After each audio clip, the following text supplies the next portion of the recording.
ఆహాహా, ఆ రంగు చూసారా ఎంత బాగుందో. టేస్ట్ కూడా అంతే అద్భుతంగా ఉంటుందండి. 3 మంత్స్ దాకా పాడవకుండా ఉండే విధంగా ఎలా చేయాలో చూసేద్దాం. Hello viewers, welcome back to our channel Ammu with అమ్మ. చికెన్ పచ్చడి కోసం ముందుగా శుభ్రం చేసుకున్న బోన్లెస్ చికెన్ పీసెస్ తీసుకోవాలి.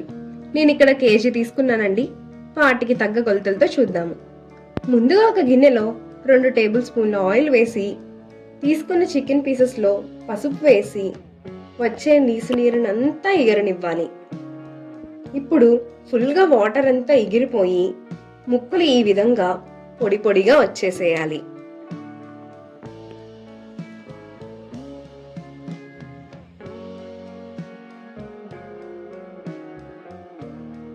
ఇప్పుడు మసాలా కోసం 2 టేబుల్ స్పూన్ ధనియాలు, 1/2 స్పూన్ జీలకర్ర, కొద్దిగా ఆవాలు, మెంతులు, దాల్చిన చెక్క, యాలుకలు, లవంగాలు డ్రై రోస్ట్ చేసి కొద్దిగా రంగు మారితే చాలండి.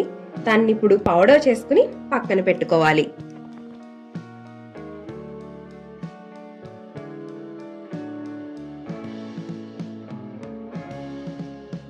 ఇప్పుడు మరొక గిన్నె తీసుకుని ఇందులో 200 గ్రాముల నుంచి 250 గ్రాముల వరకు వేరుశనగ నూనె పడుతుంది.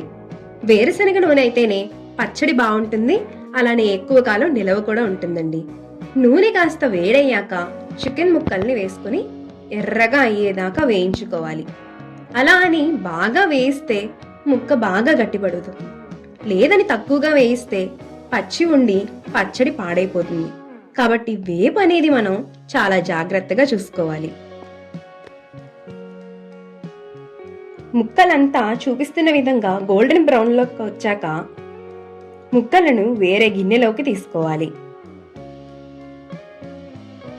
ఇప్పుడు అదే గిన్నెలో 2 టేబుల్ స్పూన్లు అల్లం వెల్లుల్లి పేస్ట్ వేసి పచ్చి వాసన పోయేదాకా బాగా వేయించుకోవాలి. మళ్ళీ అందులోకి వేయించి పక్కన పెట్టిన ముక్కలు వేసి కలుపుకోవాలి. అందులోకి మనం తయారు చేసి పెట్టుకున్న మసాలా పొడి, 4 టేబుల్ స్పూన్లు ఉప్పు, మీరు తినే కారాన్ని బట్టి 5 నుంచి 6 టేబుల్ స్పూన్లు కారం వేసి బాగా కలుపుకోవాలి.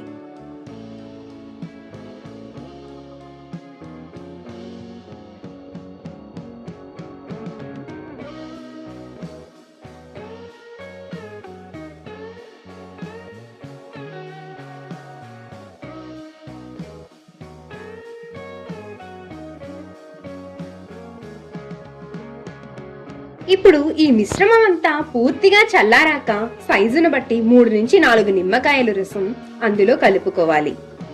2 రోజుల తర్వాత పచ్చడి బాగా ఊరి తినడానికి ఎంతో రుచిగా ఉంటుంది. చెప్పిన కొలతలతో పట్టుకొని చూడండి. బయట కొనే వాటికంటే ఇంట్లోనే ఎంతో రిచ్గా చికెన్ పచ్చడి రెడీ అయిపోతుంది. Thanks for watching. అలానే మంచి మంచి రెసిపీస్ కోసం మన ఛానల్ని సబ్స్క్రైబ్